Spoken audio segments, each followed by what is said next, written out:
Hello दोस्त, मैं चंदन कुमार आपके अपने यूट्यूब चैनल पर स्वागत करता हूं। और आज हम लोग देखने वाले हैं कक्षा 10वीं की गणित, जिसका पहला अध्याय है रियल नंबर यानी वास्तविक संख्या। अगर आप लोग हमारे यूट्यूब चैनल पर नए हैं तो चैनल को कर लीजिए सब्सक्राइब और बेल आइकन को प्रेस कर लीजिए और बने रहिए हमारे साथ वीडियो के अंत तक। तो देखते हैं रियल नंबर यानी वास्तविक संख्या किसे कहते हैं। तो परिमेय संख्या और अपरिमेय संख्या के परिवार को ही वास्तविक संख्या कहते हैं। यानी कि परिमेय संख्या और अपरिमेय संख्या के मिलन यानी मिलत रूप को ही वास्तविक संख्या कहते हैं।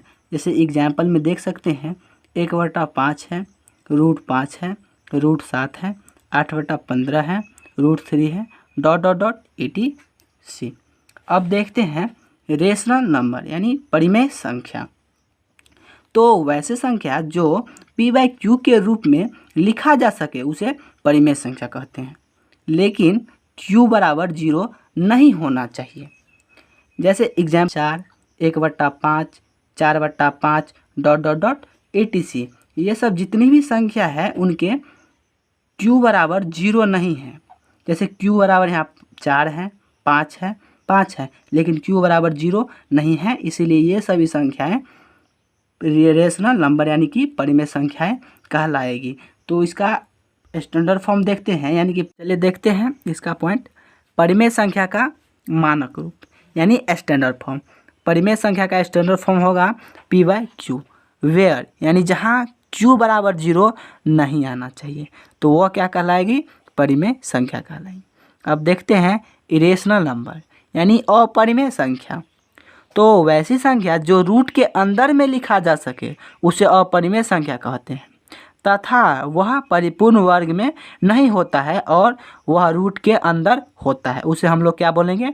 परिमेय संख्या बोलेंगे। जैसे एग्जाम्पल में देख सकते हैं √2, √3, √5, √7, √11 ... etc। ये जितने भी संख्याएं हैं वह कभी परिपूर्ण वर्ग के रूप में नहीं आएगी। इससे जुड़े एक पॉइंट देखते हैं जो ऑब्जेक्टिव के व्यू से बहुत ही इम्पोर्टेंट होने वाली है, तो आप लोग इसको ध्यानपूर्वक देखिएगा। कहता है परिमेय संख्या के साथ कोई भी संख्या आती है तो वह अपरिमेय संख्या बन जाती है। कहने का मतलब हुआ कि जैसे यहाँ देखिए एग्जाम्पल के तौर पे 3√5 है। कहने का मतलब अगर 3 सिंगल रहता तो यह परिमेय संख्या कहलाता, लेकिन इनके साथ √5 आ गया है तो इसे अपने साथ मिला के इन्हें भी अपरिमेय संख्या बना दिया है। इसी प्रकार 4√2 को भी देखिए, इस प्रकार 6√7 को देखिए, 5√11 को देखिए ... etc।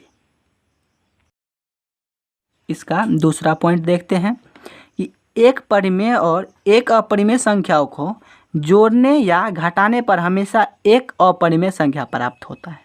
जैसे देखा यहाँ रेशनल नंबर है और यह इरेशनल नंबर है, यानी कि रेशनल नंबर परिमेय संख्या और इरेशनल नंबर यानी कि अपरिमेय संख्या को जब आपस में घटाएंगे तो वो हमेशा इरेशनल नंबर यानी कि अपरिमेय संख्या देगी। जैसे आप लोग देख सकते हैं ये 2 जो है वह परिमेय संख्या है और √3 जो है वह अपरिमेय संख्या है। अगर इन दोनों को आपस में घटाते हैं तो वह हमें रिजल्ट देगी अपरिमेय संख्या यानी कि इरेशनल नंबर।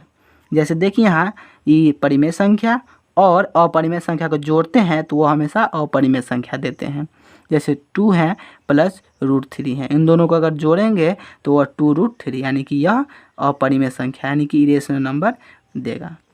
इनका तीसरा पॉइंट देखते हैं हम लोग कि एक परिमेय और एक अपरिमेय संख्याओं को गुणनफल हमेशा एक अपरिमेय संख्या प्राप्त होती है। यानी एग्जाम्पल देख सकते हैं 2 × √3 यानी कि ये 2 जो है वह रेशनल नंबर है यानी कि परिमेय संख्या है, और यह √3 है वह इरेशनल नंबर यानी अपरिमेय संख्या है। अगर इन दोनों को आपस में गुणा करते हैं तो यह हमेशा अपरिमेय संख्या देगी यानी अपरिमेय संख्या देगी। जैसे यहाँ देखिए 3 जो है वह है परिमेय संख्या यानी कि रेशनल नंबर है और √5 है वह इरेशनल नंबर यानी अपरिमेय संख्या है। अगर इन दोनों को गुणा करते हैं आपस में तो यह हमें 3√5 देगी, यानी कि यह इरेशनल नंबर हमेशा प्राप्त हो। चलिए देखते हैं यूक्लिड डिविजनल एल्गोरिदम यानी यूक्लिड विभाजन एल्गोरिदम क्या होता है। इस विधि के माध्यम से, इस थ्योरी के माध्यम से हम लोग क्या सॉल्व कर सकते हैं और हमें गणित बनाने में इससे क्या मदद मिल सकती है, यह हम लोग इसमें जानेंगे। तो इसका पहला पॉइंट जो है वह है कैलकुलस मेथड, यानी कलन विधि क्या होता है। यह एक ऐसी विधि है जिसकी सहायता से एक विशेष प्रकार समस्या को चरणबद्ध तरीके से हल किया जा सकता है, उसे कलन विधि कहते हैं।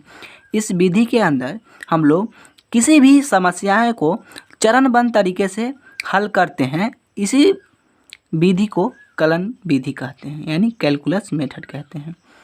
अब हम लोग जानेंगे कि इससे जुड़े कुछ पॉइंट जो है। पहला, यूक्लिड विभाजन एल्गोरिदम की सहायता से धनात्मक पूर्णांकों का महत्तम समावर्तक ज्ञात किया जा सकता है, यानी इस मेथड की सहायता से हम लोग धनात्मक पूर्णांक की महत्तम समावर्तक यानी कि HCF ज्ञात कर सकते हैं। दूसरा पॉइंट है, इस विधि का प्रयोग सिर्फ और सिर्फ धनात्मक पूर्णांकों के लिए किया जाता है, यानी यह विधि जो है वो हमेशा धनात्मक पूर्णांक के लिए जाएगा, ना कि ऋणात्मक पूर्णांक के लिए। देखते हैं इसका अगला पॉइंट। एल्गोरिदम को सर्वप्रथम कंप्यूटर में प्रोग्राम के रूप में प्रयोग किया गया था। इससे ऑब्जेक्टिव क्वेश्चन आ सकती हैं कि एल्गोरिदम को सर्वप्रथम किसके प्रोग्राम में यूज किया गया था, तो आप लोग का आंसर होगा कंप्यूटर के प्रोग्राम में प्रयोग किया गया था।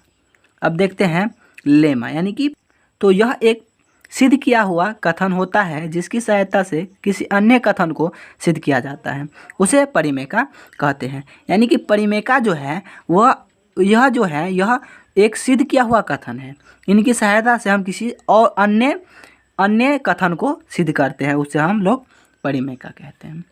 अब देखते हैं इससे जुड़ी कुछ पॉइंट।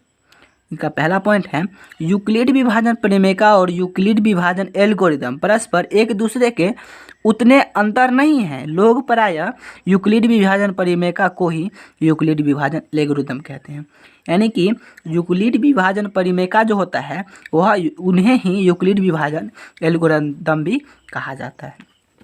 इसका दूसरा पॉइंट है, यूक्लिड विभाजन परिमेका का प्रयोग शून्य पूर्णों के लिए नहीं किया जाता है, यानी कि जो शून्य पूर्णांक होता है उनके लिए इसका प्रयोग नहीं किया जा सकता है। अब देखते हैं यूक्लिड विभाजन एल्गोरिदम का शर्त क्या है। तो यहाँ देख रहे हैं a बराबर BQ प्लस R, जहाँ 0 के बड़ा या बराबर R हो सकता है और इन दोनों से बड़ा B होता है, जहाँ B बराबर 0 नहीं होता है। यानी कहने का मतलब हुआ भाज्य बराबर भाजक गुने भागफल प्लस शेषफल, यानी कि भाजक बराबर यानी कि a, भाजक को हमेशा a से सूचित करते हैं, भाजक को b से और भागफल को q से, शेषफल को r से। तो ये बोला गया है कि 0 से बड़ा या बराबर यहाँ शेष हो सकता है, लेकिन शेष और 0 दोनों से बड़ा भाजक होगा हमेशा, जहाँ भाजक कभी 0 नहीं हो सकता है।